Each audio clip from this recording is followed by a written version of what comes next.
Assalamualaikum dan salam Sarawakku sayang, bersama saya Majidah Hamdan. Berita dimulakan dengan Premier Sarawak, Datuk Patinggi Tan Sri Dr. Abang Abdul Rahman Zuhari Tun Datuk Abang Openg menghadiri majlis berbuka puasa bersama pemimpin dan masyarakat daerah Kuching di bangunan Dewan Undangan Negeri Dun Sarawak pada Selasa. Majlis yang dihadiri kira-kira 400 jemputan itu bertujuan mengeratkan silaturahim antara barisan pemimpin bersama dengan masyarakat tempatan. Selepas berbuka puasa, Datuk Patinggi Tan Sri Abang Zuhari bersama jemputan beragama Islam menunaikan solat Maghrib, Isyak dan Tarawih berjemaah yang dipimpin oleh Imam Besar Negeri Sarawak Syahibul Fadilah Datuk Mustafa Kamal Ahmad Fauzi.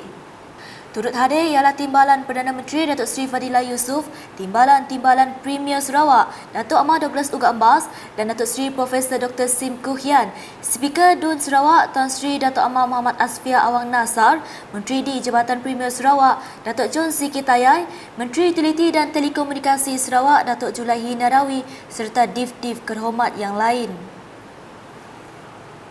Sementara itu, seramai 80 penerima terdiri daripada anak-anak yatim, tahfiz dan asnaf dari Sekolah Rendah Pertubuhan Bukan Kerajaan NGO serta ibu tunggal dari sekitar Kuching dan Semarahan menerima sumbangan raya.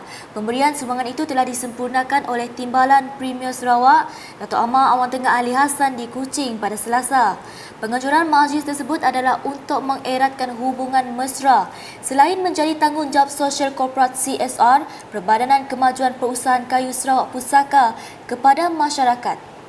Dalam pada itu turut diadakan majlis berbuka puasa dan solat tarawih berjemaah bersama 800 kaki tangan dan ahli keluarga pusaka serta anak-anak syarikat.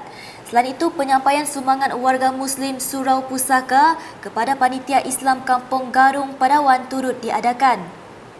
Hadir sama Setiausaha Kerajaan Sarawak Datuk Amar Muhammad Abu Bakar Marzuki serta tetamu jemputan yang lain.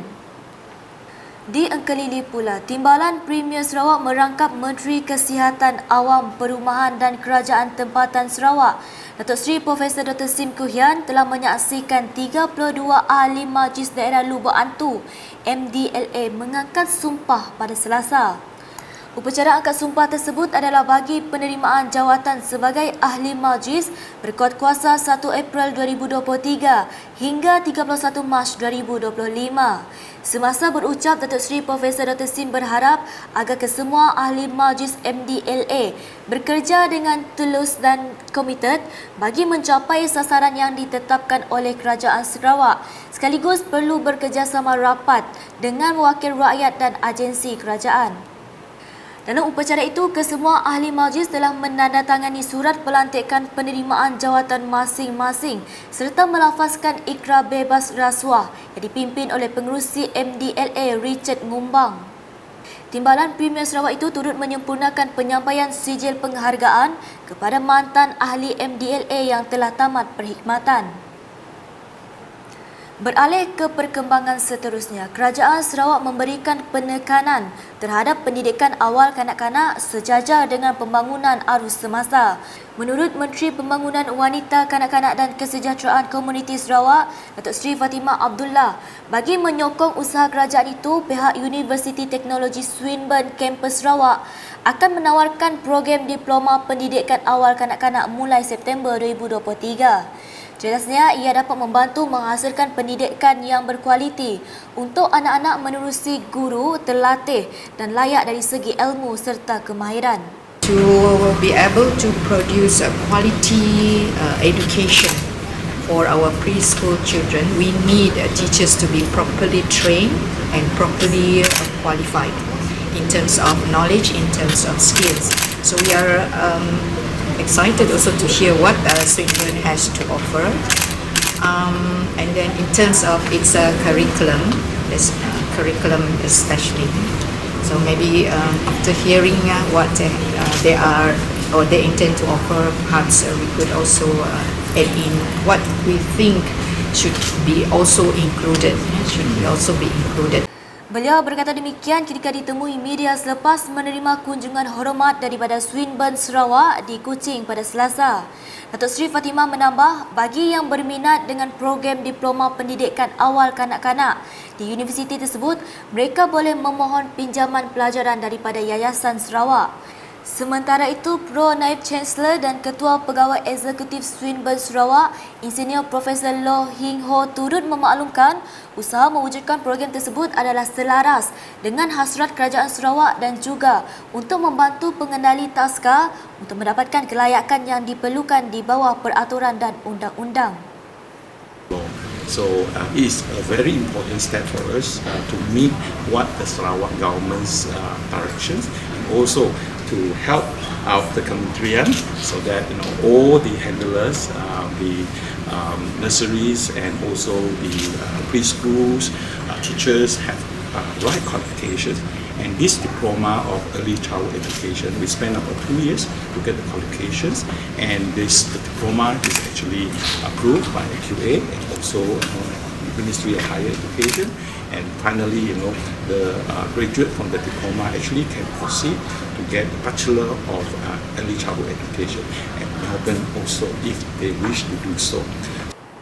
Dalam perkembangan lain, Datuk Seri Fatimah berkata sambutan Minggu Perpaduan Peringkat Kebangsaan akan berlangsung pada 20 Mei depan dengan Sarawak dipilih sebagai tuan rumah. Menurutnya, program tersebut bakal dirasmikan oleh Perdana Menteri Datuk Seri Anwar Ibrahim. Dalam pada itu, beliau menzahirkan penghargaan kepada Menteri Perpaduan Negara Datuk Aaron Agodagang kerana memilih Sarawak sebagai tuan rumah bagi sambutan tersebut. Bagi kita di negeri Sarawak yang hendak kita terus pupuk pelihara, bukan saja perpaduan dari segi perpaduan antara kaum, perpaduan antara berbagai agama dan juga berbagai bangsa tadi dan berbagai budaya.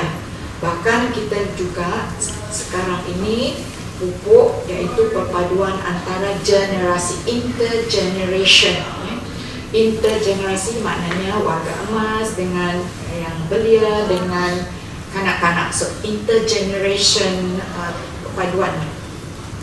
Datuk Seri Fatimah berkata demikian dalam sidang media selepas perbincangan bersama Jabatan Perpaduan Negara dan Integrasi Nasional JPNIN Sarawak di Kuching pada Selasa.